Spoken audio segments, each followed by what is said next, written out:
What's up, guys? Welcome back to another top 10 Commander video. For this video, I want to go over the top 10 best turn 1 cards to play. Now, before I get into the video, first I would like to remind you that most of you who are watching right now are not actually subscribed to the channel, so I would really appreciate it if you took a second to hit that subscribe button and the notification bell so you don't miss any future videos. And also feel free to check out my Teespring store. I got a wasabi design there. To clarify, this is going to be turn 1 cards you can play on turn 1 that are either beneficial that turn or allow you to do something better turn 2, the following turns in general. That's what a good turn 1 play is. It's not always, wow, I can do something immediately.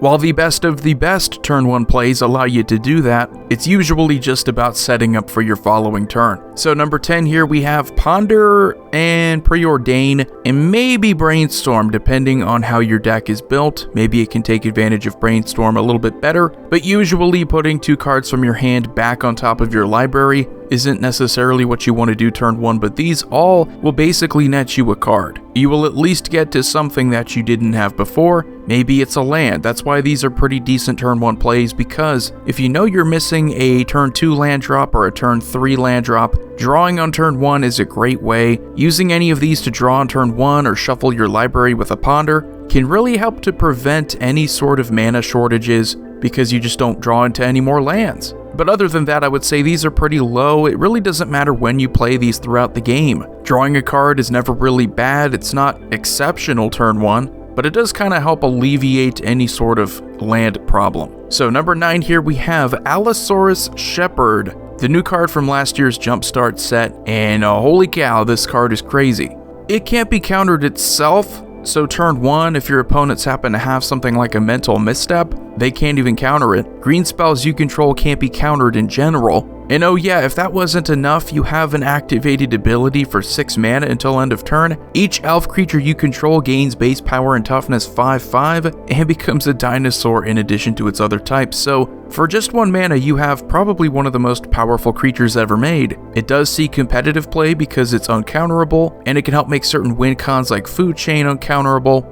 So that does help quite a bit. A little bit lower because I don't think anybody really has a chance to play with it as often as some other cards on this list. It is close to being an $80 card, but that being said, it is without a doubt one of the most powerful things you can do turn 1. And then number 8 we have Skull Clamp. Now, of course, turn 1, you're not always going to be able to do the most with every card here on this list, but Skull Clamp turn 1, playing it means that turn 2, you can play a 1-drop creature and equip this for 1 and then draw 2 cards. So getting this out turn 1 just means that for the rest of the game, even early in the game, you're going to have insane card draw. 1 mana for 2 cards is definitely above average, considering that you net only 1 card off of something like a Ponder. And there are just so many decks that benefit from Skull Clamp. It is one of the more universally played equipments in the format. And then number 7, if we're just talking about craziness and what you're able to do turn 1, this is without a doubt one of the most busted things about Commander, Sarah Ascendant.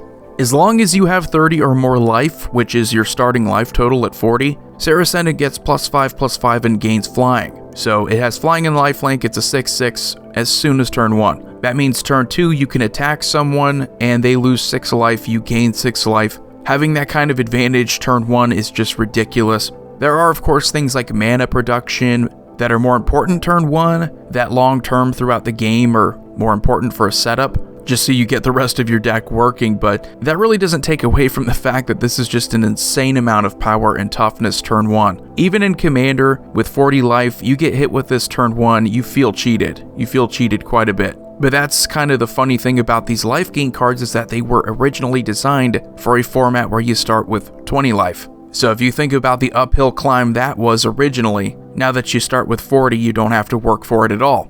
And then number 6, we have Land Tax. This card is, for 1 mana, one of the best value cards ever made, because in white, your land problems are almost assured. As long as someone is going before you and you start the game, maybe you're second or third, as long as that person is playing their normal land drops, you will get to search for 3 planes if you want to. You don't have to search for all 3, you can just search for enough to keep you going. You won't have any more land troubles. at all for the rest of the game. Initially, your opponents might have a problem with it because anytime you can search for 3 lands and you do that as soon as turn 2, they're going to be a little bit jealous, but by the time they have enough to remove it, it's not really worth it because you've already searched for a ton of planes and that's all it's really going to do for the entire game. But that kind of ability is just insanely powerful. And then number 5, we have Wayfarer's Bauble / Expedition Map.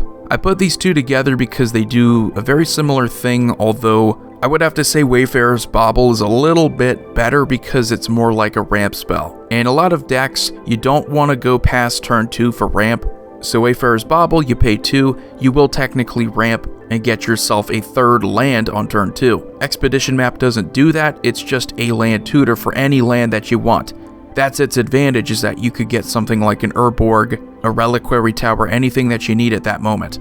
But without a doubt, turn 1, if your deck has problems with lands, and let's say, again, you're in something like mono white or even red, and you don't have the best ramp, just searching for lands is never really a bad thing. And then number 4, we have Gamble, Vampiric Tutor. There's a ton of 1-mana tutors, so I'm kind of lumping them in together. But of course, I'm going to lean towards Gamble, Vampiric Tutor, more so because you don't have to reveal the card that you search up, at least not intentionally with Gamble, which makes them a little bit better in my opinion. Vampiric Tutor, while it doesn't get the card straight to your hand, it's on the top of your library. You can do that instant speed. Gamble is sorcery. So turn 1, you're probably going to be able to use whatever you searched up later in the game. While these cards are incredibly powerful, turn 1 doing them, it's kind of like a Ponder preordained situation. These cards are powerful no matter when you play them. It's not like with Wayfarer's Bauble or Expedition Map, where if you do that later in the game, it's not as impactful. It's not like Land Tax, you do that later in the game,